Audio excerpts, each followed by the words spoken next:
امام محمد میرے مسلک کے بڑے عظیم امام ہیں. آپ خلیفہ ہارون کے دور میں اور دیگر عباسی خلفاء کے دور میں بغداد کے چیف جسٹس رہے، قاضی القضات رہے، اور اتنے خوبصورت تھے، توجہ چاہتا ہوں، اتنے خوبصورت تھے، اتنے حسین تھے. جب امام اعظم ابو حنیفہ کے پاس پڑھنے کے لیے آئے نا، آپ نے فرمایا اس بچے کو میرے سامنے پردے کے بغیر نہ بٹھایا جائے. اللہ، اس بچے کو پردے کے ساتھ میرے سامنے بٹھایا جائے، درمیان میں ایک پردہ حائل کیا جائے. آپ پردہ حائل کر کے امام محمد کو سبق پڑھایا کرتے تھے. کتنے تقوی والے لوگ تھے، کتنے پرہیزگاری والے لوگ تھے. اللہ اکبر. آپ اتنے خوبصورت تھے، اتنے خوبصورت تھے کہ آپ چہرے پہ نا نقاب رکھا کرتے تھے، آپ کے چہرے کی جھال برداشت نہیں کی جاتی تھی، اتنے خوبصورت تھے. ایک دن اچانک ایک بندہ بغداد کی گلی میں آیا، اس نے کہا لوگو تیار ہو جاؤ، امام محمد کی سواری آ رہی ہے. ذرا پیار سے بول دے سبحان اللہ.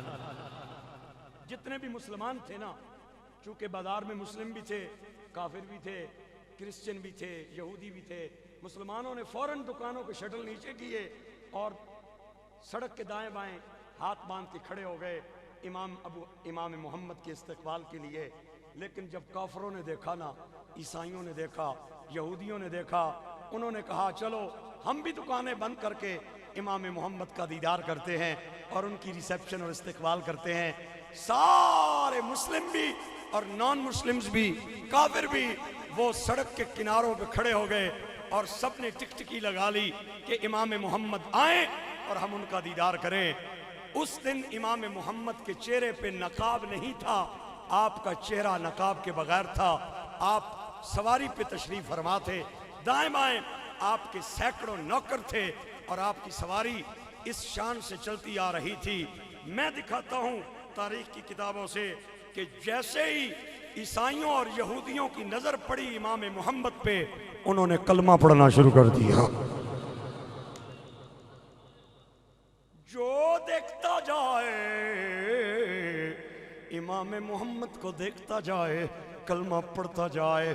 مسلمان عیسائیوں کے قریب آئے، یہودیوں کے پاس آئے، انہوں نے کہا آپ کے مسلمان ہونے کی ہمیں بڑی خوشی ہے، اللہ آپ کا ایمان قبول فرمائے، لیکن ایک بات ہماری سمجھ سے بالاتر ہے کہ امام محمد نے کوئی درس نہیں دیا، امام محمد نے اسلام کی تبلیغ نہیں کی، امام محمد نے آپ کو کلمے کی دعوت نہیں دی.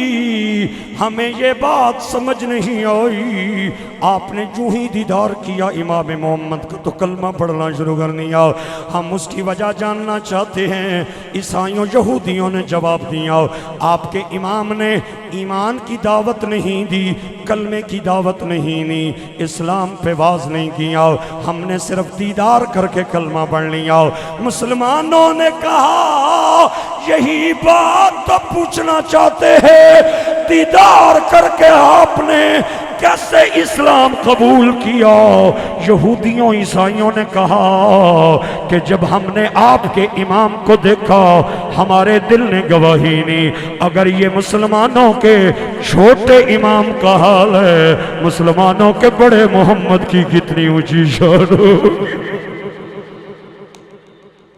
یہ شان خدمت گاروں کی، مل کے کہیں یہ شان خدمت گاروں کی، مل کے بولیں یہ شان خدمت گار.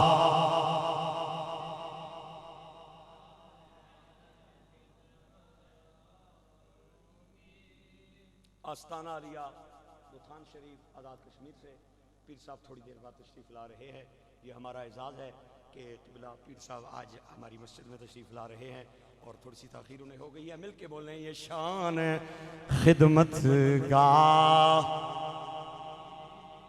یہ شان خدمت گاروں کی، سردار کا عالم کیا ہوگا.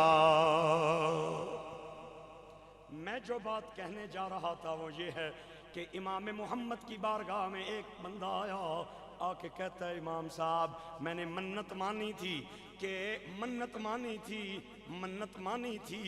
کہ میرا ایک کام ہو جائے، میں جا کے کعبے کی چوکھٹ کو پیار دوں گا، کعبے کی چوکھٹ کو بوسہ دوں گا۔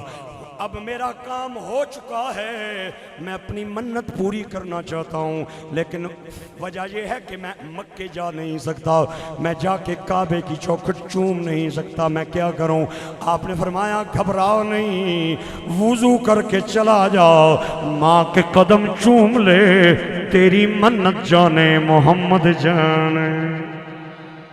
آنے والا بندہ رو پڑا امام صاحب کے سامنے، آپ نے رونے کی وجہ دریافت کی، کہتا ہے اس لیے رو رہا ہوں میں وہ بد نصیب ہوں جس کی ماں کا انتقال ہو چکا ہے، اگر میری ماں زندہ ہوتی آج وضو کر کے ماں کے قدم چوم کے اپنی منتیں پوری کر لیتا، آپ میری ماں زندہ نہیں، میں کیا کروں؟ آپ نے فرمایا پھر بھی گھبرانے کی ضرورت نہیں، وضو کر کے چلا جا قبرستان اور ماں کی قبر کی نشاندہی کر کے اور قدموں والی سائیڈ پہ آ جا، قدم والی سائیڈ قبر کی چوم لے، قیامت والے دن گھبرانا نہیں، تیری منت کا ذمہ دار میں محمد ہو جاؤں۔